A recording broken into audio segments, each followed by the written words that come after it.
Yon mga masters, bali 8 videos, araw-araw tuwing umaga na po tayo mag-a-upload. Maraming salamat sa mga solid kong masters dyan na patuloy pa rin na sumusuporta sa aking mga ina-upload na kwento o videos. At sa mga hindi nag-skip, maraming salamat po sa inyong lahat. At mag-iingat po kayo palagi and God bless. Magandang gabi mga masters, bali ngayon po ay 8 videos po ma-upload ko po sa aking YouTube channel. Tama nga mga masters, 8 videos nga po ma-upload ko. Yon, what's up mga masters? Nandito na naman tayo sa panibagong araw, panibagong kabanata na naman ang pagsasama-samahan natin ngayon guys.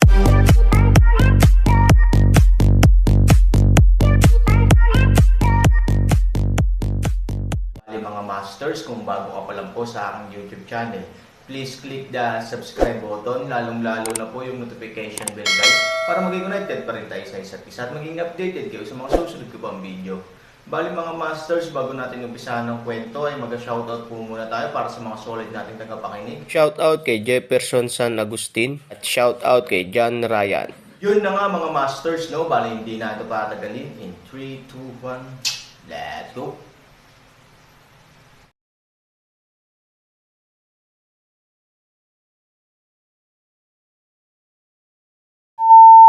Pagkababa ng boses, nagkatinginan ang isang grupo ng mga babaeng disipulo at hindi nagtagal ay napagtanto nila na ang boses ay nagmumula sa tuktok ng kanilang mga ulo. Ilang hakbang ang sumugod sa harapan, ngunit nalaman ko na hindi ko alam kung kailan, isang lalaki ang nakatayo sa mga sulok ng bulwagan. Siya ay matangkad at patayo, may maskara sa kanyang mukha at isang sombrero sa kanyang ulo. Ang taong ito ay Aaron. Sa biglaang paglitaw ni Aaron, hindi lamang isang grupo ng mga babaeng disipulo ang sumugod sa mga ambi, kundi pati na rin ang hukbo ng 10,000 tao sa kabilang panig ay hindi maiwasang lumingon. Nang makakita ng ibang tao, natuwa at nagalit si Fuye saglit, "Damn, another one. Damn, kayong dalawa lang, lalabas ako isa-isa. Hindi kayo kasing ganda ng dalawa. At least kayo maaari ba akong takutin, tama ba, mga kapatid?" Sa sandaling lumabas ang mga salita, nagkaroon muli ng tawanan sa 10,000 tao. Sa pagtingin sa mga taong iyon na tumatawa ng ganoon, ang mga babaeng alagad ng palasyo ng Baguio ay huminto. May tumuro kay Aaron at sinabing, "Ikaw ba ang nagbigay sa amin ng telang pilak?" Walang pangakong tumanggo si Aaron, "Oo. Matanda ka na. Wala kang gagawin pagkatapos kumain maghapon di ba? Nakakatuwa bang pagtawanan kaming mga babae? Oo. Naniniwala talaga kami sa iyo at tinuturing ka bilang mga pampalakas. Pero sa hindi inaasahang pagkakataon, naglalaro ka, sa amin. Kami ang mga alagad ng palasyo ng Baguio. Maaari mo silang patayin ngunit huwag mong hiyain. Kung gagawin mo ito, isa ka lang hamak." Oo, taong hamak. Isang grupo ng mga babaeng disipulo ang agad na nagsimulang magbulyaw.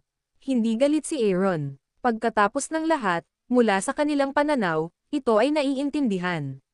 Mula sa isang tiyak na punto ng view, ang pilak na tela ng Aaron ay talagang ang kanilang legal iligtas buhay na dayami, ngunit sa napakahusay na determinasyon, ang pag-asa ni Aaron ay inilagay sa kanya kapalit ng tulong ng 2 malungkot na sundalo, na hindi makatiis. Pangalawa, para sa palasyo ng Baguio, pakiramdam nila na loko sila. Sa makatuwid, ang galit ay hindi maiiwasan. Sa oras na ito, kahit si Ning Yu ay hindi napigil ang tumayo at tumingin sa Aaron, at sinabing, "Ang aking palasyo sa Baguio ay hindi kailanman nababahala sa mundo, ni may sama ng loob sa iba, ni may hinanakit sa iba. Yang Xia, sobra-sobra para sa iyo na gumawa ng ganoong biro tungkol sa aking palasyo sa Baguio. Ah, Mr. Fu, nakikita mo, ang hanggal na lalaking iyon sa ambi ay halos kapareho ng lalaking katabi ng 3 dilag kahapon. Ang mga maskara ay pareho. Panipi, sa oras na ito, ang matalim na mata na binti ng aso ay biglang natagpuan na ang nakamaskara, man on the eaves ang lalaking nakilala niya sa restaurant kahapon. Pagkatapos niyang paalalahanan, hindi maiwasan ni Master Fu na tingnan ito ng mabuti. Hindi mahalaga. Pagkatapos basahin ito, agad na tinapik ni Master Fu ang kanyang hita, "Hoy, apo talaga." Sa pagbabalik tanaw sa fumang sa likod niya, talagang imposible. Ang bastos na iyon ay kasama ng mga tao kahapon. Damn it, Noong sinabi ko kahapon na gusto kong kunin ang palasyo ng Baguio, ang kalokohang ratio na ito ay maaaring hindi ito walang katapusan. I dare say this silly ratio wants to help the Baguio Palace. Ngayon, sa wakas ay naunawaan na ni Fuya ang sinabi ng Aaron kahapon. Sa sandaling lumabas ang pangungusap na ito, agad itong naaninag ng isang grupo ng mga tao sa paligid niya, ngunit ang mga binti ng aso ay tumawa. Natatakot akong bigyan siya ni Lord Fu ng berdeng sombrero, kaya't susubukan kong tulungan ang palasyo ng Baguio. Gayunpaman, ang kalokohan ay kalokohan.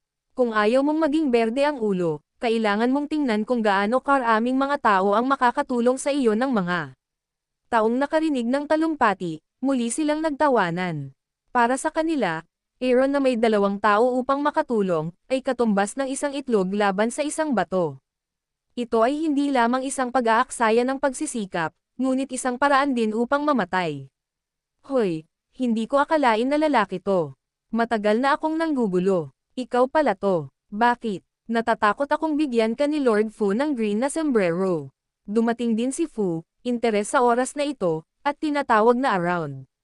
Aaron ngiti, hindi rin galit, umaasa ako na hindi mo kalimutan ang iyong taya sa akin kahapon. Nang marinig ito, huminto ang isang grupo ng mga babaeng alagad ng palasyo ng Baguio. Matagal na silang nagsusugal. Ngayon ay naiisip ko ang panahon ng seryosong pag-aaral nila ang pilak na tela, at pagkatapos ay umasa para dito. Lalong nakaramdam ng hiya ang bawat isa sa kanila. Naramdaman din ni Ningyo na hindi niya maibaba ang kanyang mukha. Sa pagkakataong ito, ikanaway niya ang kanyang kamay, lahat ng mga alagad ng palasyo ng Baguio ay nakikinig sa utos. Nandito na ang alagad. Agad na naghiyawan ang isang grupo ng mga babaeng disipulo. Naniniwala ako sa mga magnanakaw ng aso nang hindi sinasadya, na ikinahihiya ng lahat. Alam kong ikinalulungkot ko kayo. Gayunpaman, ang aking mga alagad ng palasyo ng Baguio ay hindi natatakot sa kamatayan. Dahil ito na ang katapusan ng usapin, dapat kayong sumunod ako sa kalaban ngayon, ipagtanggol ang dignidad ng palasyo ng Baguio gamit ang iyong dugo. Sa sandaling bumagsak ang boses ni Ningyo, isang mahabang espada na may asol na liwanag ang hinawakan sa kanyang kamay. Ipagtatanggol ko ang dignidad ng palasyo ng Baguio sa dugo ko ngayon. Hindi ako mamamatay, hindi ako titigil. Sabay-sabay na bunot ng mga espada ang lahat ng mga alagad. Bagamat siya ay isang babae, siya ay kabayanihan. Patayin. Sa pamamagitan ng isang dagandong, si Ningyo, hawak ang kanyang espada sa kanyang kamay, ay pinangunahan ang 100 disipulo ng palasyo ng Baguio upang patayin ang hukbo ng 10,000 tao sa bundok ng Tianding. Maging ang Aaron sa panahong ito, ay hindi nahawahan ng kanilang momentum.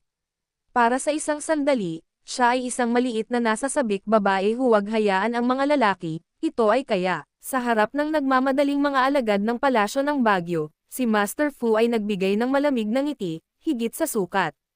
Pagkatapos, sa isang hagod ng broadsword, ininom niya ang galit, patayin. Agad na pumunta ang hukbo ng 10,000 tao upang patayin ang palasyo ng Baguio. Nang magkita ang dalawang panig, sumiklab ang isang madugong labanan. Bagamat lahat sila ay mga babaeng disipulo, sila ay determinado, kaya bagaman sila ay sumasakop sa isang malaking kawalan sa bilang, sila ay napakatapang pa rin. Sa kabilang banda, bagaman mahirap pigilan ang bundok ng Tianding sa diwa ng palasyo ng Baguio, ang kalamangan sa dami ng tao ay nagpapahintulot sa kanila na durugan ang sitwasyon ng digmaan kahit na hindi nagpadala ng mga eksperto. Sa loob lamang ng ilang minuto, ang bentahe ng taktika ng dagat ng mga tao ay pinalaki ng walang hanggan, at ang mga babaeng alagad ng palasyo ng Baguio ay nagsimulang umatras, lumaban at umatras. Higit pa rito, bilang pinuno ng palasyo ng Baguio, si Ningyo ay hindi lamang namumukod tangi sa hitsura, ngunit mataas din ang nilinang. Siya ay maaaring ituring bilang isang dalubhasa sa pagpatay ng kasamaan. Kung hindi madali para sa palasyo ng Baguio na patuloy na umunlad sa lungsod ng Qinglong sa loob ng daan-daang taon at maabot ang kasalukuyang sukat nito. Mula sa isang tiyak na pananaw, ang pag-atake ni Fuya sa palasyo ng Baguio ay makakakuha ng suporta ng Yaoshen Pavilion, dahil ang Yaoshen Pavilion ay nalinlang ni Fuya at naisip na hindi nito kayang sakupin ang palasyo ng Baguio, kaya ayaw niyang umalis sa banta ng Ningyo. Kung tutuusin, Si Ningyu ay nagkaroon ng ganoong mga nagawa noong siya ay napakabata pa, at kung tumanggi siyang magpasakop sa gamot na God Pavilion, magiging malaking problema para sa gamot na God Pavilion kung magtatagal ito. Sa oras na ito, nakikita ni Ningyu na hindi siya kayang suportahan ng kanyang mga disipulo. Iginalaw niya ang kanyang mahabang espada at direktang lumipad papunta sa harapan. Sa isang espada, maaabot niya ang langit. Ang anino ng isang berdeng espada ay biglang umungal sa harap na hanay. Ang berdeng ilaw, sumugod sa harap ng 12 ng mga alagad ng bundok ng Tianding ay biglang sumambulat sa dibdib. Bang! Sa isang malakas na ingay, isang hilera ng mga tao ang direktang sumabog, na direktang bumagsak sa isang malaking bahagi ng pader na may higit sa 10 tao sa likod nila. Sa orihinal, maraming tao, at sila ay pinalabas ni Ningyu mula sa isang malaking butas. Aaron sulok ng bibig ngumiti, pumatay ng masasamang tao, talagang hindi masama. Nang makita ito, si Master Fu ay nagbigay ng malamig na ngiti, ang mabahong babaeng ito ay hindi lamang maganda, ngunit mabangis din. Siya ay napaka-energetic, kawili-wili. Gusto kong mabuhay. Sa pagwagayway ng kanyang malaking kamay, isang matandang nakaasol sa tabi ni Fu Ye ang direktang lumipad palabas, na sinundan ng 4 na nasa katanghaliang gulang na nakasuot ng damit pang medisina. Ang grupong ito ng mga tao ay may malinaw na layunin. Tinuro nila si Ningyu. Kahit na ang matandang lalaki sa Qingyi ay napakatanda, ang kanyang bilis ay napakabilis. Ang kanyang kamay ay may dalang kakaiba at kakaibang batas ng labanan na may bungo at buto, na naglalabas ng kakaibang berdeng ilaw. Ang bawat isa sa 4 na damit na panggamot ay nakatutok kay Ningyu. Sa harap ng 5 tao na pag-atake, si Ningyu ay hindi makalaban kahit isang sandali. Sa sandaling ang espada sa kanyang kamay ay pinaghigpitan ng matandang nakaberde, 4 na palad ang direktang umatake. Kung ordinaryong tao ka, natatakot akong mabaril ka ng 4 na palad on the spot at mamatay on the spot. Ngunit si Ningyu ay may mahusay na talento, at ang kanyang utak ay kalmado rin. Iniiwasan lang niya ang pagsalakay ng 4 na palad sa isang napakakipot na espasyo. Ngunit sa kanyang pag-iwas, 4 na palad ang biglang bumulwak ng agos ng pulang pulbos mula sa kanyang manggas. Ningbuan isang yumigtad mas mababa kaysa sa, bagaman mabilis na takip, ngunit ang katawan at mukha ay parin powder spray. Nataranto lang, direktang hinampas ng matandang nakaberde ang balikat ni Ningyu. Biglang lumipad pabalik si Ningyu ng ilang metro. Kahit sa tulong ng maraming alagad, dumudugo pa rin ang kanyang bibig. Panginoon ng palasyo, kinakabahan siyang hinawakan ng ilang disipulo, puno ng takot ang kanilang mga mata. Hindi ito dahil sa takot sa kamatayan, kundi dahil sa takot kay Ningyu. Ang pulang pulbos na nakakalat sa katawan ni Ningyu ay parang kislap sa kanyang damit. Pinlansya niya ang kanyang mga damit sa maraming butas. Gayunpaman, ang pulang pulbos na nakakalat sa kanyang mukha at leeg ay biglang naglaho at tila nababaon sa kanyang balat. Ayos lang ako. Naramdaman lang ni Ningyu na parang apoy ang lugar kung saan siya sinabuyan ng pulang pulbos. Mas masakit din ang lugar kung saan siya nataman ng matandang nakagreen sa balikat niya. Alam ni Ningyu na siya ay malubha na nasugatan, ngunit sa oras na ito, wala siyang ibang pagpipilian kundi ang pagngangalit ang kanyang mga ngipin at ipilit. Sa pagtingin sa matandang nakaberde, malamig na sumimangot si Ningyu. Luo Fu, ang master ng pagpatay ng kasamaan, talagang makakatingala ka sa aking palasyo sa Baguio. Nagyayelo ang buwan. Ang matandang lalaki sa Qingyi ay may mapang asar at natural na ngiti sa kanyang mga labi, at ang lalaking nasa likuran niya ay mas mayabang. Nakangiting sinabi ng matandang lalaki sa Qingyi, dahil alam mo iyon, bibitawan mo na ba? O ako mismo ang nagtali sa iyo sa higaan ni Master Fu. Ba, kahit mamatay ako, hindi kita hahayaan magtagumpay. Sa sandaling nagalit si Ningyu, malapit na siyang dumaan gamit ang kanyang espada. Ngunit sa swerteng ito, naramdaman na lamang niya ang sikip ng kanyang dibdib. Pagkatapos, isang daloy ng dugo muli ang lumabas. Gusto mo pang gumalaw kapag nakuha mo na ang sirang litid powder sa gamot ko God Pavilion. 4 na gamot character damit ulo ng tao malamig na boses ngiti paraan. Gusto mo bang mamatay? Minsan, ang mahihina ay walang karapatang pumili sa pagitan ng buhay at kamatayan. Sabi ng matandang nasa green na may malamig na ngiti. Si Master Fu lang ang makakapagpabaya sa iyo na mabuhay at mamatay. Si Master Fu ay nagbigay ng maruming ngiti. Ang kahulugan ng kahihiyan ay naiintindihan. Natural, alam mo kung ano ang ibig niyang sabihin sa buhay at kamatayan. Nang makita ng ilang babaeng alagad ng palasyo ng Baguio na napahiya ang pinuno ng palasyo, sumugod sila sa lugar na may hawak na espada. Gustong pigilan ito ni Ningyu, ngunit agad niyang binitawan ang ideya. Ang kabilang panig ay may tulad na isang master, ang bilang ng ganap na kasalukuyan crush, hilahin sila kung paano. Hindi pa ba patay? Mamatay ng maaga at huli na mamatay, hindi ba kamatayan? Kill biting his teeth and crying angry.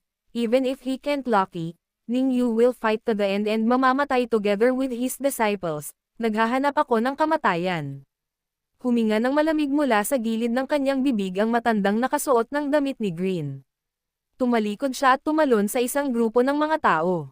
Hinawakan niya si Ningyu. Dalawang galaw lang. Si Ningyu ay pinalo pabalik-balik.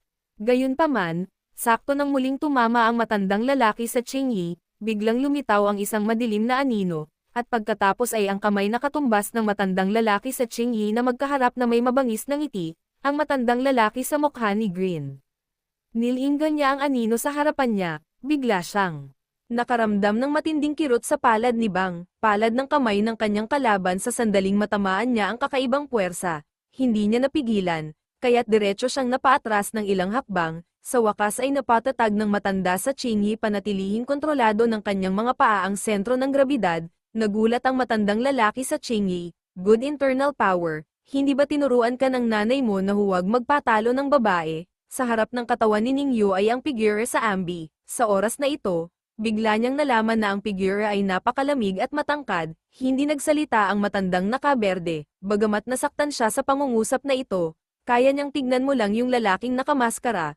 Blessing na rin sa oras na ito, matanda na ako, pero wala pa rin akong respeto sa nanay mo, biglang kumislap, nawala sa pwesto. Yun na nga mga masters, no? Bali panibagong kabanata na naman yung natapos natin ngayong gabi. Muli, maraming salamat po.